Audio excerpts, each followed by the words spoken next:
You're listening to the Weekend Sport Podcast with Jason Pine from News Talk ZB.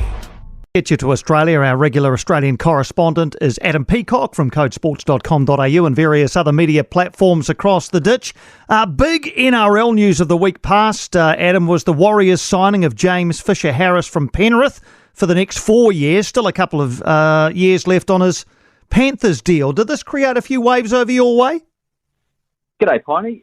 It did, absolutely, and it just came out of nowhere. Like, literally, usually with these stories in rugby league, because it's a small little village and everyone talks to everyone, that this might be on the cards or it's a little whisper. And Michael Chamis, who I do a bit of work with over here, he's a journalist with the Sydney Morning Herald. He knows his stuff. And I said to him after this came out, I said, mate, was there any inkling whatsoever that this was going on in the background? And he goes, well, there was a little bit of a rumour like 2 months ago that like Fisher-Harris was, looking at going back to New Zealand eventually.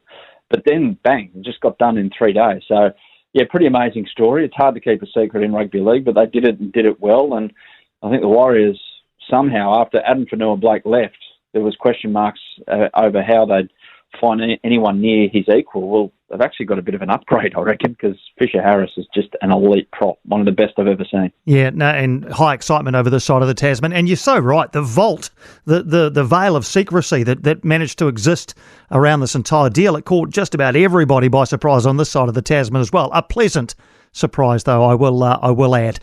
Really interesting and rather sad story during the week in the AFL. Collingwood defender Nathan Murphy this week announced his retirement from the AFL at the age of just 24. What's the background here?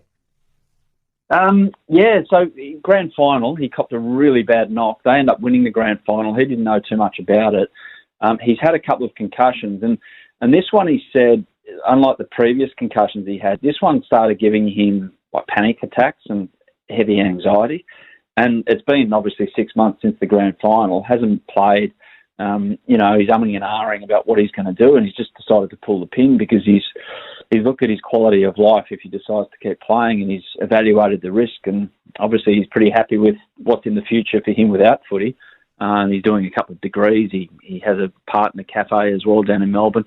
He's just decided, you know what, I'm bigger than the game in terms of my future and what I want out of life. So it's a massive call because he's foregoing potential earnings of 500-600K a year. So big effort. Angus Brayshaw, a player from Melbourne, he was smashed in the final last year, ironically against Collingwood. He's retired as well. So I think you'll see more of this, like guys in their mid-20s, early 20s maybe making the evaluation that life's more important than perhaps chasing a footy around and getting a headache because of it. Absolutely right. And they've always sort of seemed bulletproof, haven't they? It seems that the traditional reaction to something like Nathan Murphy has been faced with is, I'll just carry on. I'll shake it off. I'll carry on. And as you say, I'll play another 5 or 6 years at earning big money. But they are now able to crystal ball gaze a little bit and think to themselves, you know what, this probably isn't the best idea for me. Exactly. So people are being more real about it and like having a holistic view of what their life's going to look like. And secondary to that, I think, and it is second, but it is still a factor that there's an empathetic reaction to it now, whereas 20 years ago you did that as like, oh, you pussy, what are you pulling out? Am I allowed to say that word on your radio station? You are. No, that's allowed. I haven't had to dump you from the radio station. That's good. Well done.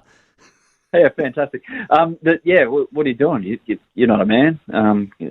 Put some hairs on your chest and get back out there type thing. So, yeah, that reaction has gone. There's a lot more understanding about it. And talking to a lot of people in this field with the concussion issue, we're not even scratching the surface about getting to the depth of what it looks like. The concussion tests that they do, especially in rugby league, I guarantee you in 5-10 years' time, they're going to be entirely different and be more scientific than they are right now. They've got the test as they've got it now, but it's not going to stay the same. There's a pile more research going into this, and people are donating their brains to study it. I don't think we'll ever fully understand it, but I think as time goes on, we're going to understand it more and more. Indeed. And just to finish today, the Ollie Roos, your under-23 men's football side, trying to qualify for the Paris Olympics. Where are they at? Probably not going to Paris. Look at things. Yeah, lost to Indonesia, created a stack of chances, enough to win a game of football easily. Didn't take them. Indonesia, 1 or 2 chances, took 1-0.